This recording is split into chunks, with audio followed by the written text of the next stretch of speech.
love reader, aka the Mystic Siren. If you're manifesting love and abundance, I got something very special for you. I have your all authentic and high quality crystals blessed and ritualized by the Enlightened Guide. Black tourmaline for grounding and protection. Brazilian citrine for attraction of money and abundance.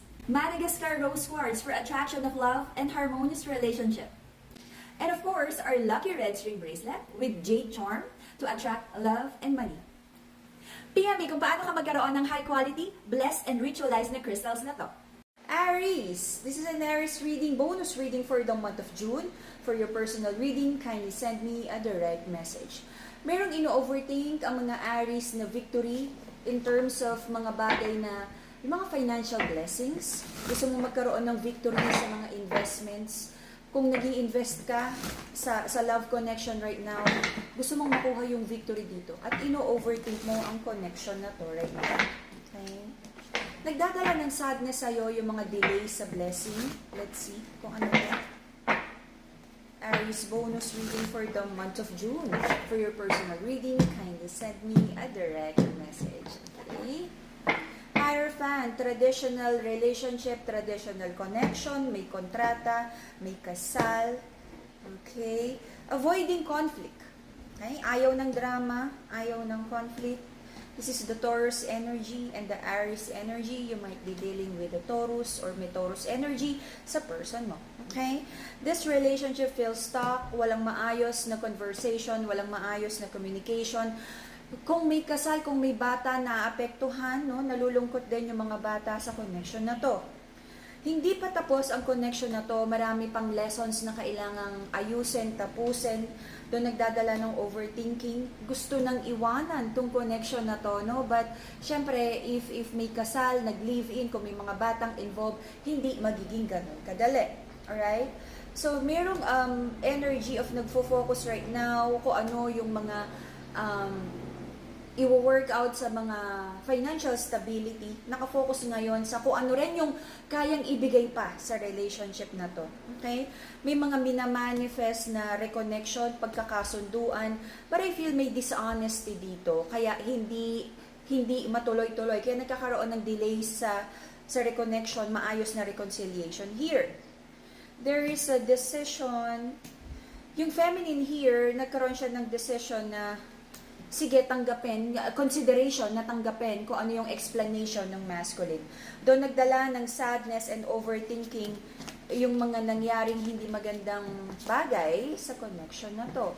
Let's see kung anong meron, bakit nababalot ng sadness and confusion ang relationship ng Aries. Okay? The reason for the reading is dropping the burden, may mga bagay na parang finorgive na, kinalimutan na, and you try to move forward sa mas maayos na energy, okay? Sabi ng feminine, ire-realign niya yung focus niya, mahalaga naman sa kanya yung person niya, at parang inaayos niya, no, na saan ba niya talaga ilalagay yung attention niya right now, okay? Nagkaroon din ng wiser energy for the feminine here, and I feel for the partners na rin, no? Kaya lang nagkakaroon ng like a stubborn energy to do the positive transformation na kailangan sa relationship na to. Okay? Kung may mga habits, mga ugali na kailangan bitiwan, tanggalin, baguhin, nagkakaroon ng stubborn energy. But dyan pa rin naman yung energy of kasal. Meron pinagpe-pray ang mga Aries about a new passionate connection. Are you ready to start over? Or you're trying to find your strength. Okay? You might be dealing with a new partner. Are you entertaining a new connection right now? A new love energy? Okay? You might be dealing with a Leo, the Strength card. Okay? So, right now, marami nang natutunan ng mga Aries. So, sabi niya is magiging discerning siya right now sa mga taong nakakausap niya, not just love, but in business also. Marami kang minamanifest na financial blessings na right now, hinahanap mo pa kung paano ito mag-materialize, negosyo ba to, saan ka mag-i-invest, saan mo mas like i-develop pa yung sarili mo. I see a glow up energy dito. Lahat ng like personal development na kailangan at nakikita mong, you know, para sa iyo is ginagawa mo. Okay? Nag-focus ka sa self-love. Yung person mo, Aries, parang napapagod na siya to do the work na magbigay ng effort sa relationship na to. Parang inaasa niya sa'yo na ikaw yung magdala ng relationship. Hindi na siya nagbibigay ng effort, pero umaasa siya na parang paggising niya isang araw, okay na kayong dalawa. Okay na, may harmony na. Marami ka ng doubts right now kung very jaded ka na, no, Aries, na sabi mo is, tama ba yung mga taong pinagbibigyan mo ng energy, pagmamahal at pagtitiwala, okay? Okay rin naman yan because you're being very more discerning right now, okay? Kasi sobra ka nang nasaktan sa mga past connections na you feel na ibinigay mo naman lahat, no? So right now, kahit maraming pangako kung if you're dealing with a business partner or new love connection, parang nag-hold back ka na ng mga offer na yan. Sinisiguro mo na kayang pantayan nung person na yan, yung pagmamahal na kaya mong ibigay sa kanya. In the next 3 months, I feel there's an energy of a masculine here na kakausapin ka at ready mag-offer ng love sa'yo. But hindi siya ready, no? Financially, hindi siya ready. Hindi niya kayang ibigay yung mga deserve mo right now. But ang i-offer niya sa'yo is love. Whew! Wala pa rin maibigay na stability itong masculine na ito sa'yo. But magkakaroon ng maraming pag-uusap kung paano aayusin yung mga goals. I just wanna remind the feminine energy here, no, na parang kumbaga, ideally, no, tama naman na supportahan natin yung mga partner natin. But, syempre, tingnan mo rin naman kung naka-align ka, kung ano yung kaya din i-offer nung person mo sa'yo. Kasi ang hirap din naman on the masculine side, na parang nagkakaroon ng insecurity on the masculine side kapag mas may na-achieve na yung babae. Unless the masculine would be comfortable with that, na mas marami ka nang narating sa buhay. Because karaniwan, no, nagiging cause ng away and insecurity on the part of the masculine kung mas achiever yung babae. They feel na parang naiiwan sila at nagkakaroon minsan ng tendency na parang yung feminine yung nag-a-adjust, na binabagalan niya yung progress niya to meet the masculine halfway, okay? But I feel, Aries, you'll find your victory here. You'll find the truth. Marami kang iisipin kung paano mo mahanap yung victory na gusto mo sa situation na to, business or love. But I feel magkakaroon din ng confusion. Mag-hold back ng offer ang mga Aries here.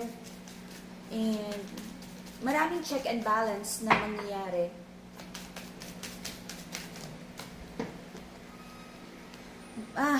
Magkakaroon ng agreements. But I feel may mga standards na hindi mami-meet.